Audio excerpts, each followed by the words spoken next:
The Story of Me is brought to you by Liuna, Ontario Provincial District Council. Liuna, feel the power.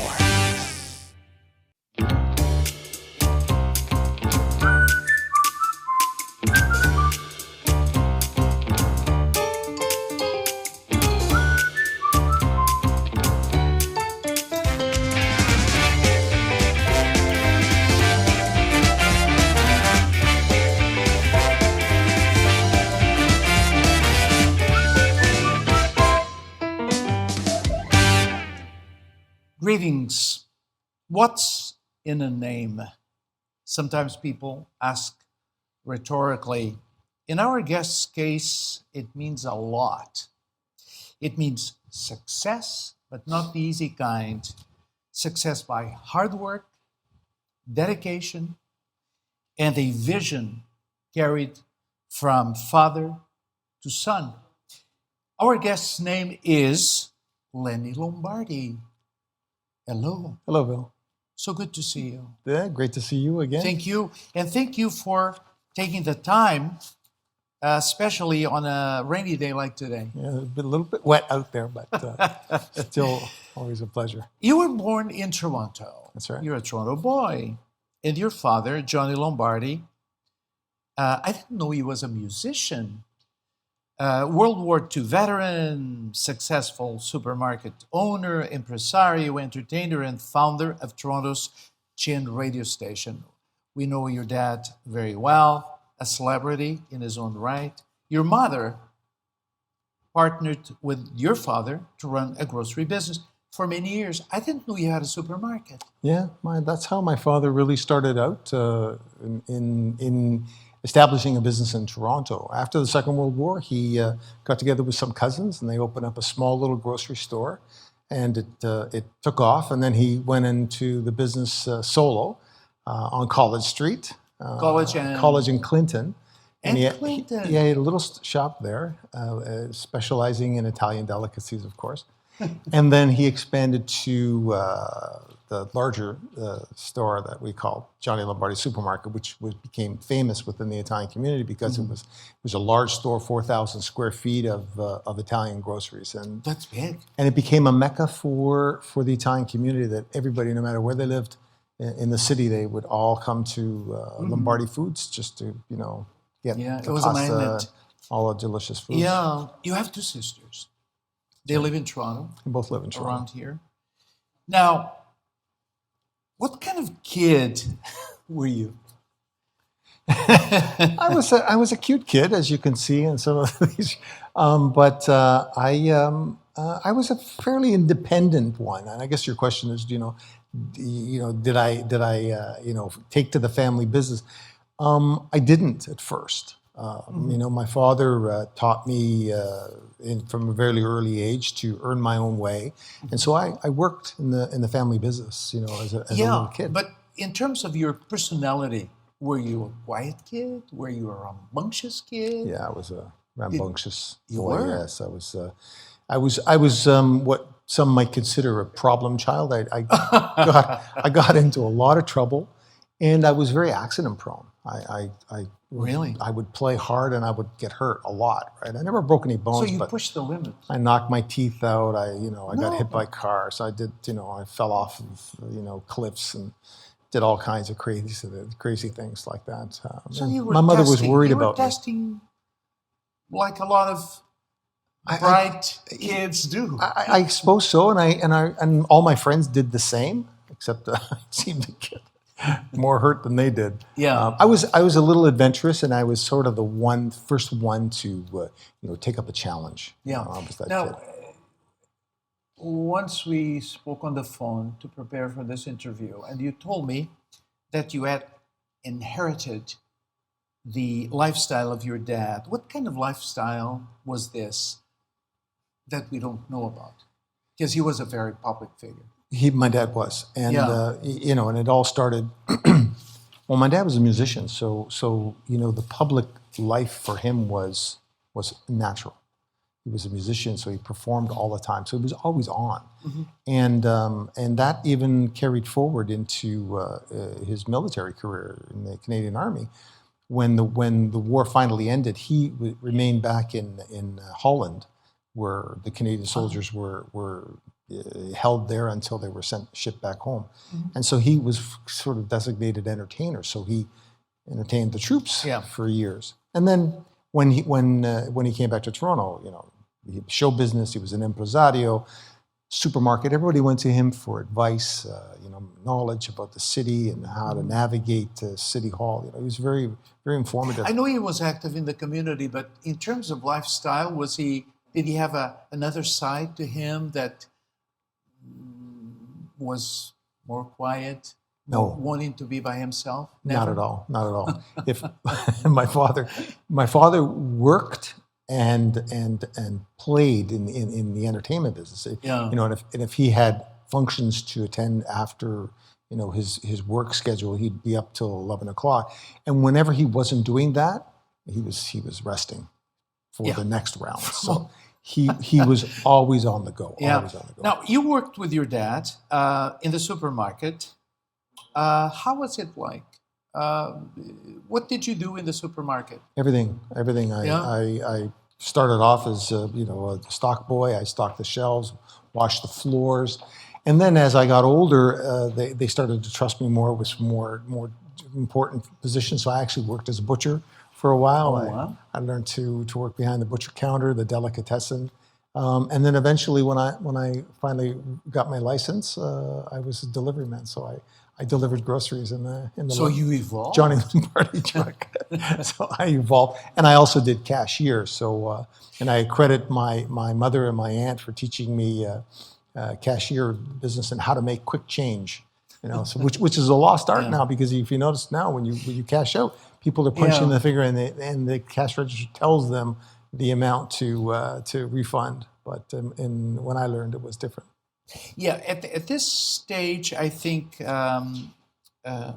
we talked about this, where you may have participated in some of the events that your father was organizing, like shows. I think I recall a picture of you on stage. Yeah. As a young boy, my dad would have my sister and I, Teresa, who was just a few years older than me, come out on stage at Massey Hall if he was doing a show with great artists like Luciano Tajoli and others, Beniamino Gigli, the great tenor. We'd do these spectacular shows at Massey Hall. And as part of the performances, I would come out with my sister and present flowers to the artist. And we'd often be dressed up in costumes, signifying, the British era, the 18th century. So I got a taste of show business, and I remember. Yeah, I was thinking that perhaps that's when you started developing a taste for the entertainment business, because we know that you did not like to work in the supermarket forever. No. Once I graduated up to delivery boy, I thought, okay, where else can I go?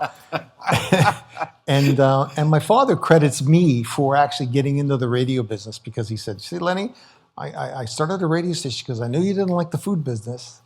So I got into the radio business, and I hope you like that." And I did. I loved it. Yes, you did. Now, you attended school, primary, and then high school. What kind of student were you? Not a very good one. Oh, no. Not a very good one. I was easily distracted, and maybe I thought I was smarter than everybody else, and I didn't need that type of education. Were you ahead of the class? Because sometimes when you have gifted children, they don't necessarily follow the others. Yeah, I don't know if I was gifted. I was a comedian. I was just a comedian. I was always entertaining my You wanted classmates. an audience. No, I was always fooling around. I was always sort of, not paying attention like I should.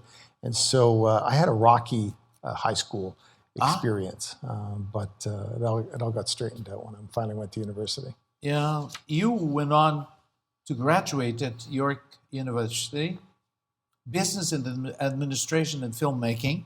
Filmmaking.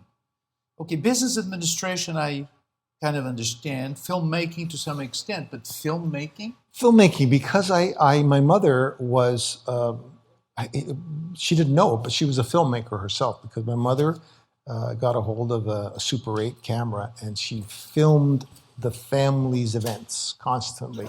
And she had this massive bar of floodlights that you would all be sweating under.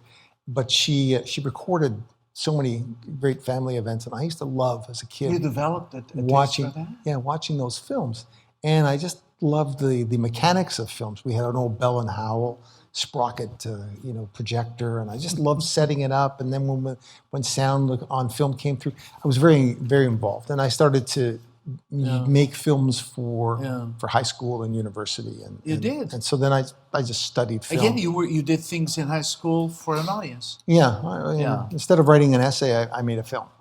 So that was the way Why not? I approached it. I kind of really enjoyed that. You were a bit of a rebel in some ways. A bit. Yeah. A bit. Good for you, I say. And much to my father's chagrin, because he really was concerned about me as a young man. He really thought fathers are always. I wasn't gonna straighten. And little did he know that probably you were imitating him in some way. Maybe. Because he was a very adventurous man. So he was. At the age of 15, he got his motorcycle license and used his motorcycle as a delivery service. So, you have Uber delivery. Now, my father was doing that, in like 1930. He was running around the city until he got hit by a car. Oh. He got hit by a car, so he gave up motorcycle riding at the age of 16 or 17. We'll talk about your motorcycle in a minute, but you got married in 95? In 95, yeah. Yeah. So that was a big step for you, I guess. It was a big step. Well, I met the love of my life. So I met my wife, Grace, and we've been together. And then you became a calmer person, I bet. Not necessarily. I don't know if I was any more calmer. I'm much calmer now, but we've been together for over 30 years. So yeah. Now, going back a little bit to your employment, you started by doing odd jobs. You worked in construction for a while. Yeah. I had a cousin. Was it to get rid of so much energy you had? I looked at it as a rite of passage. Okay. I thought I would do it because and the money was fantastic, for a young man. Well, I was 19. Yeah. And I thought, oh, this is a great opportunity for me to get a summer job, work outdoors, build up my body. That romantic vision of it. Yeah. I was right about the pay. The pay was excellent. The work was backbreaking, and there was nothing romantic about it. So it really taught me a lesson to take my studies more seriously, to give myself greater options. To eventually get a job that probably was not as harsh. Because we would work 12-hour days, and I was just totally exhausted by the end of the day. Then we mentioned that you worked for your parents' supermarket in 1969, while you're still in high school. You started hosting a morning radio show, and I found this interesting because you were there doing this show from midnight to 6 a.m. I was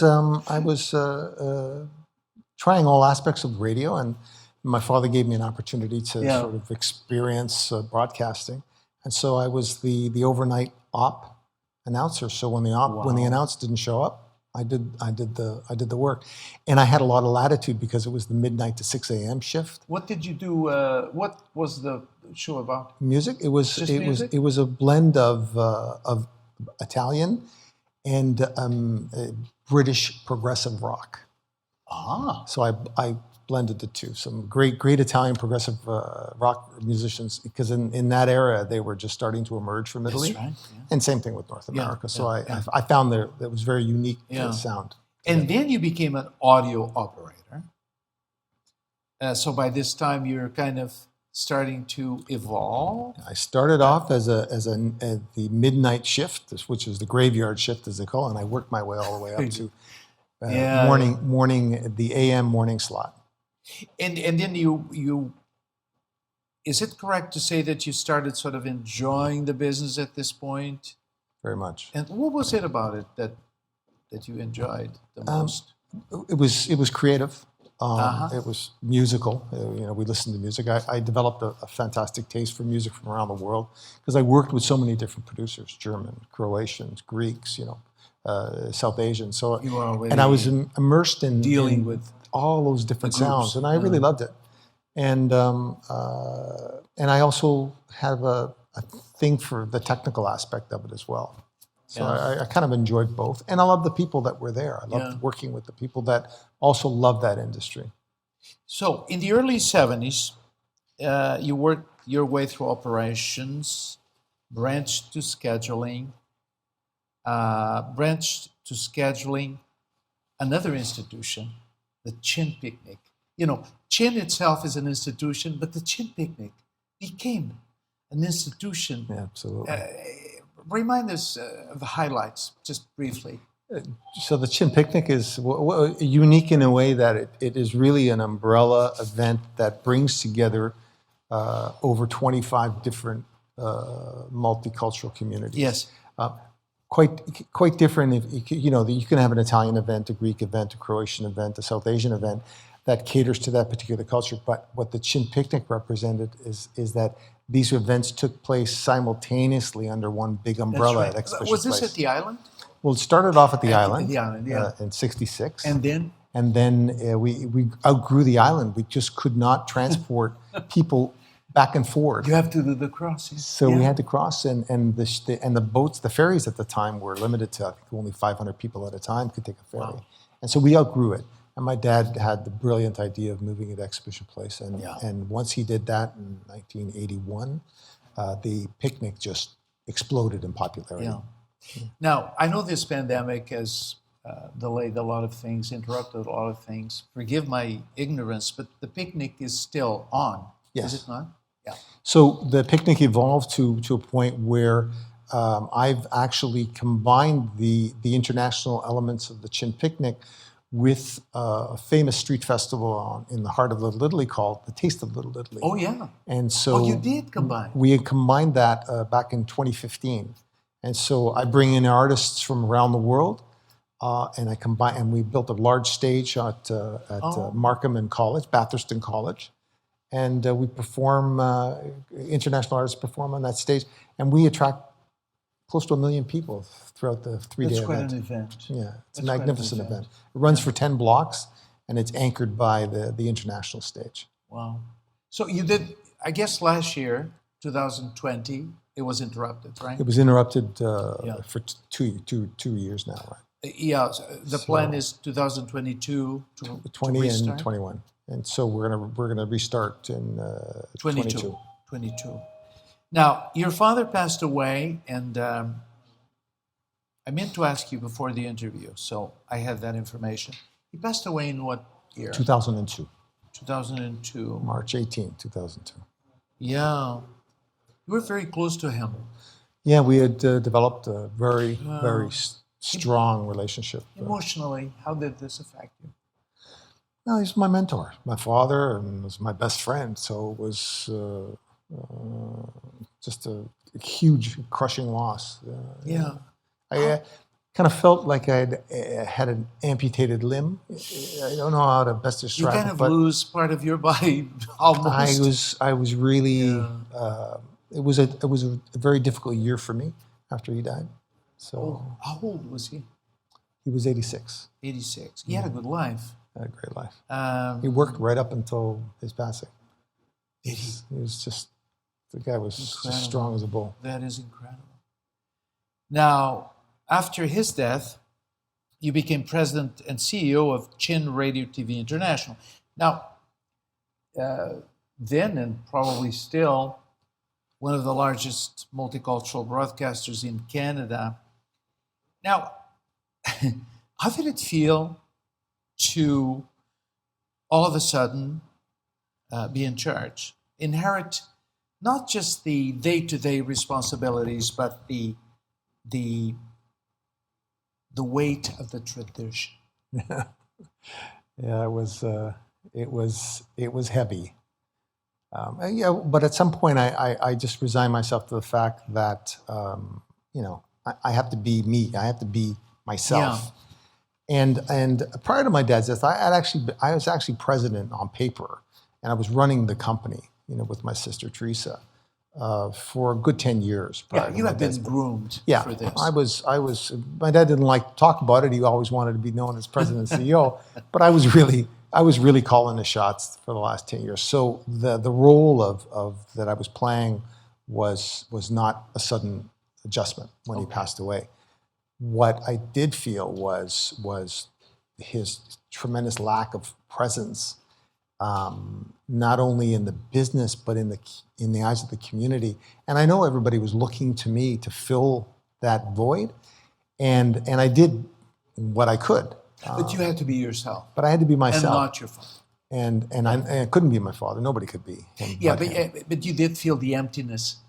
Very much, and I felt it most particular within the Italian community. Yeah, that was a community that loved my father, and so, and I felt the community's love for me as well.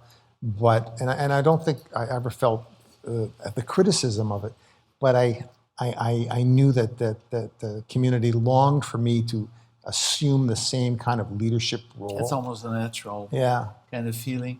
Now, Chin broadcasts in over, am I wrong, 50 languages now. 50 languages. To over 100 ethno-cultural communities. How do you orchestrate all of this? I know that each producer a lifetime is of practice. It's a lifetime of practice, eh? Yeah. It's a lot of languages. It's a lot of languages. It's a lot of language. A lot of producers. I work with our model is one that we do both in-house and we also work with associate producers that do much of the programming and the creative work. But everybody works under an umbrella, so Chin Radio is sort of like the umbrella organization. Yeah. And I have basic partners within over 50 language communities. Yeah, you have to have a great team. And I have a wonderful team. Yeah, absolutely. Yeah. Otherwise, it falls apart. Yeah.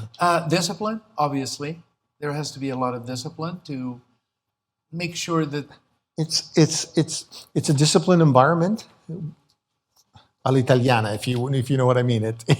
There's a certain amount of relaxation. A certain amount of relaxation. I think that anybody who's in ethnic broadcasting and multicultural programming, is really, as I was saying earlier with Giuliano, we are part of a larger family, and we promote and look for success in others as well. Yeah. So like my success breeds success for others that work with me, and there's this really sense of camaraderie and support in that community, which is very important. And it, along with that comes trust, and so ultimately that's the associate producers have a tremendous amount of trust with the leadership of Chin Radio to look after their best interests and needs. Now you're also involved in television. You're the executive producer of a few hours of multicultural television. This is something I did not know, but you're the Ora Qui, yes. At Omni? At Omni, we produce a 1-hour Italian language speaking. I didn't realize. I remember the time when I worked for Omni that there was a certain amount of rivalry, professional. But now there is a lot of cooperation, eh? Yeah, well. With respect to Rogers and first the Waters family, and then of course now with the Rogers family, there's always been a sense of great respect and camaraderie, even though we were competitors, if you will, in a sense, because we were multicultural broadcasters both. But we also shared a lot of similar interests and had a great respect for their leadership. So my dad was Ted Rogers' first partner on AM Radio 1540. I did not know that. So we had a tremendous respect for the Rogers family, as they did for us. Yeah. And so when they took over the Omni communications, it was really just a completion of that circle. Yeah. And so we continue to work together. Yeah. So radio, television, what gives you more satisfaction? Both? Wow. You know, it used to be TV. I used to really love television because that's really kind of where I sunk my teeth into production. Because as a young man, I started directing the multicultural block Yeah. that my father was running at Global Television at the time. Yeah. And so we had a 4 or 5 hour block of Portuguese, Greek, South Asian, and Italian programming. And I was a director producer, and I did that for 10 years. And I really enjoyed that experience. And then eventually I just got more into the administration and show business, like Yeah. picnic production, concert production, that sort of thing.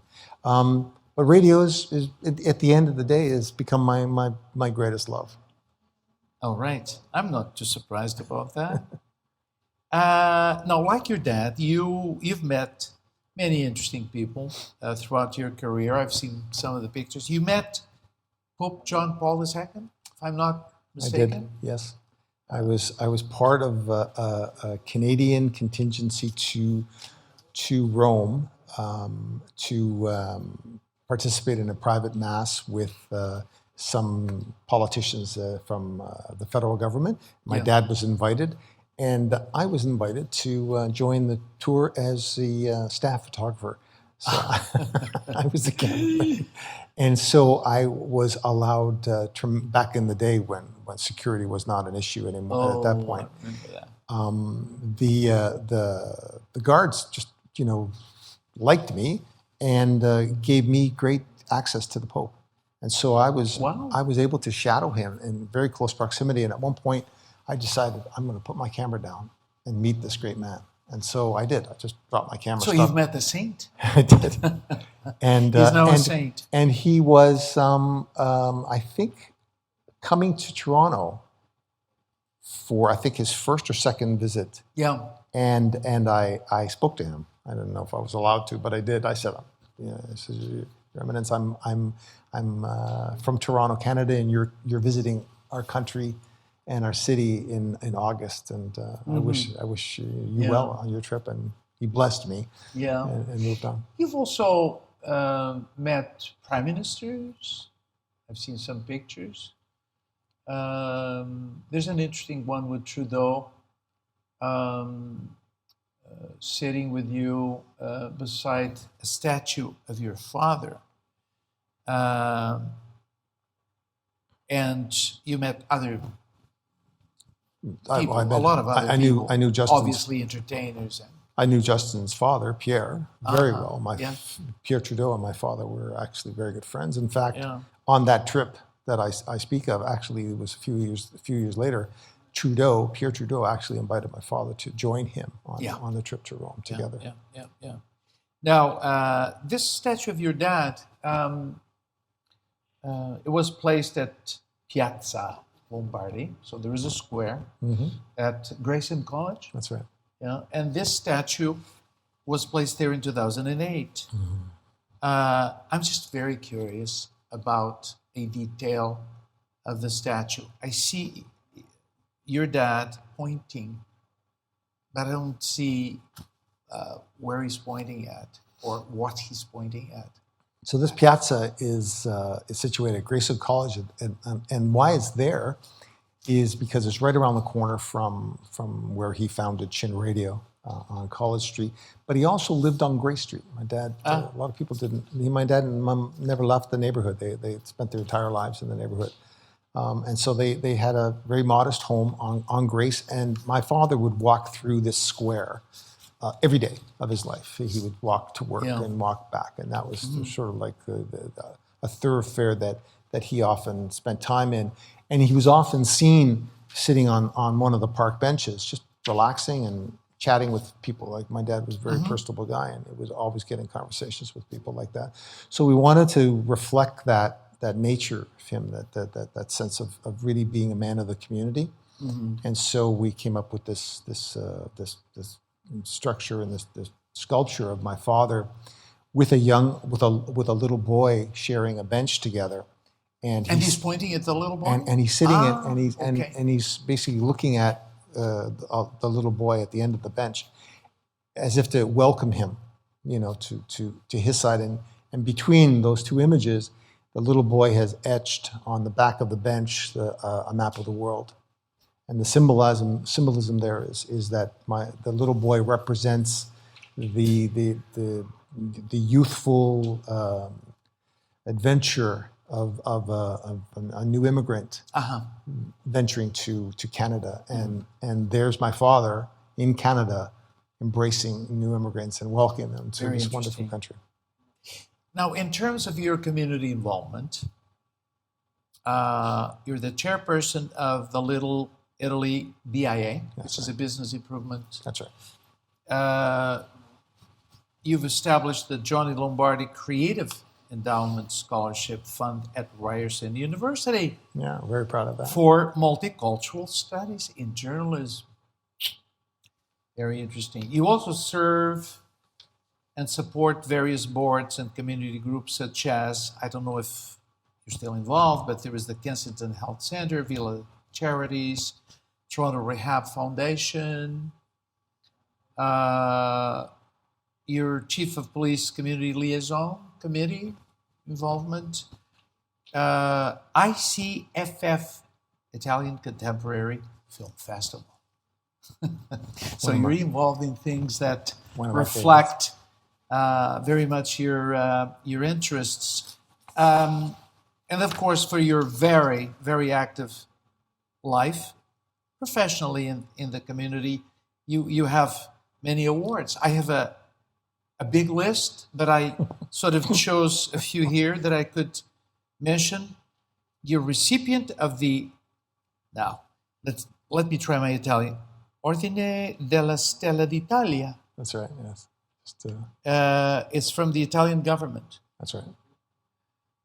Canadian-Italian Business and Professional Association, President's Award. Italian Chamber of Commerce of Ontario, Business Excellence Award. North American Sicilian Confederation, il certificato di riconoscimento, or something like that. That's on my mom's side. She's was Sicilian. She from? Her family. Her family is from Sicily. That's right. National Congress of Italian Canadians, Order of Merit, Queen's Jubilee Medal, and so on. Now, what effect do these awards have on your professional life? I just do they? You know what I really get out of it is that I'm just pleased that my peers recognize the good work that I've done in the community, and I'm humbled by that kind of recognition, but.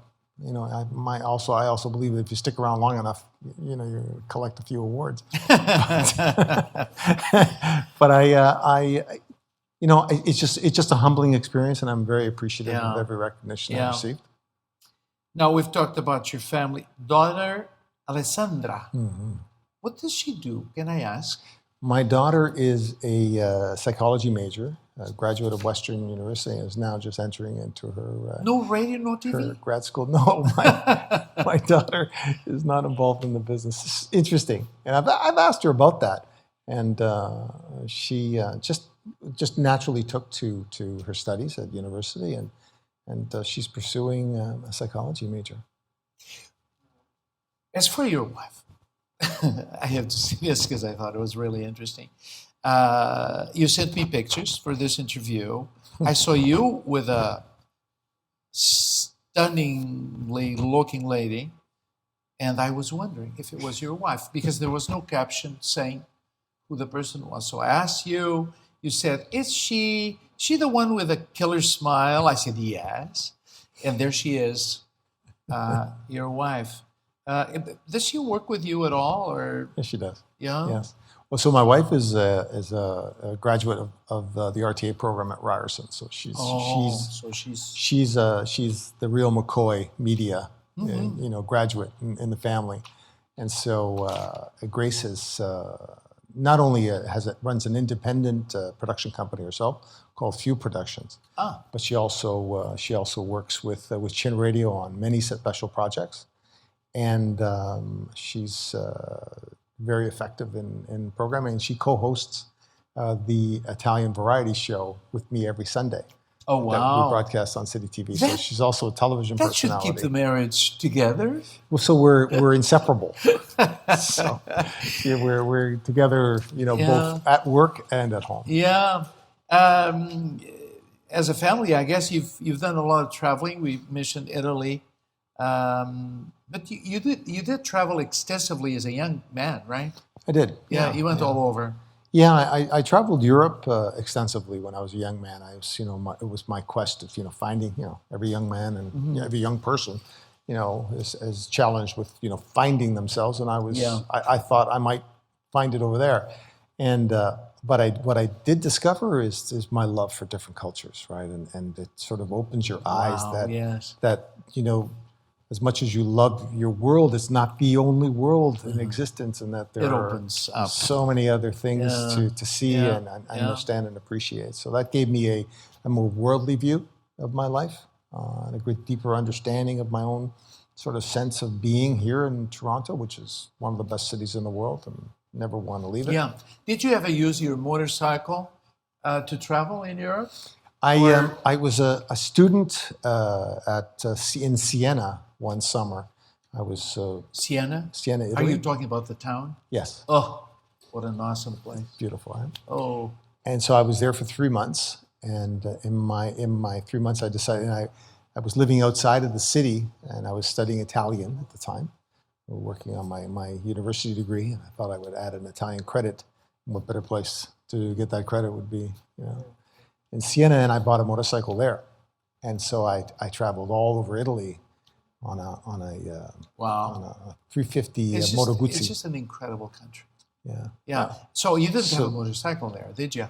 there I did. Yeah. Oh, you did, of course. I bought a bike there, and I toured all of Italy Another on thing a you bike. inherited from your dad, you told me that he had a motorcycle before, right? My dad had a motorcycle, but he used it as he was the first Uber delivery man on a motorcycle. Oh, it was for work. It was for work. He used to. In your case, it's for pleasure. You still have it? He used to work for. You still have the grocery store. motorcycle? I still have the motorcycle, and that is a 750 V7 Classic Moto Guzzi. I wouldn't know, but it looks good That's, on the picture. In fact, that's the similar bike to the one I purchased in Siena when I was riding there. So there was some we're coming to nostalgia the there. final stretch, which is unfortunate because there's so many other things I'd like to talk to you. But I'd like your final thoughts on success. What do you think success is? Well, I guess for me, it's really rooted in happiness, and it's the things that you really enjoy. And I've really been lucky in that way that my career path has been something that I've really enjoyed. So it has brought me a lot of happiness. So if it's not fame, it's not popularity, is it? It's not money either. Not at all. Not at all. Yeah, Not at all. it's just what makes you it's all happy. it's all relative. And if you Yeah. can wake up smiling and feel content throughout the day and feel the same way at night, you've made it. That's what success is. And but it's not just career. It's not just it's also rooted in family. And I think Yeah. I'm blessed because I Yeah. found the love of my life, and I've got a great family with my daughter, and my family's been very important and close to me, Yeah. and that's real genuine Yeah, source because of you told me on the happiness. phone when we were talking about this that your biggest accomplishment was not, you didn't mention the business, you mentioned having a family and carrying your father's legacy. It's all family related, eh? Yeah, my wife has a lot to do with it. Wow. She's Of course she she's does, really yeah. like a pillar for me. Yeah. And the years that I've had with her have been the best of my life. And I think that's also helped me be as productive and as creative as I can in the last 30 I'm years. sure.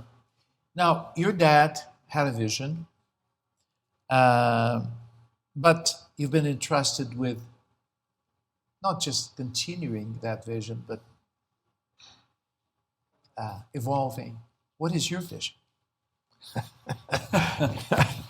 So I'm celebrating my 69th birthday in a few days. Happy birthday. Yeah, thank you. And I have no intention of slowing down or stopping or retiring. And I haven't given up on the notion that that my family lineage will continue to carry on this great experiment called multicultural broadcasting. And I think both my wife and my daughter, I think, have that intuition and desire. And I want to see what my father started and what I've been able to add to and build upon will continue to flourish and for future generations. So, and I'm building this company in a way that it can and will continue on. I hope so. It's been a great pleasure talking to you. Thank you so much for sharing a big part of your magnificent life. Thank you, Bill. Thank you so much. And hope to see you again, and hope to see Chin for many, many years to come. Thank you. Thank you very much. Thank you. Thank you. And thank you to the viewers for being with us.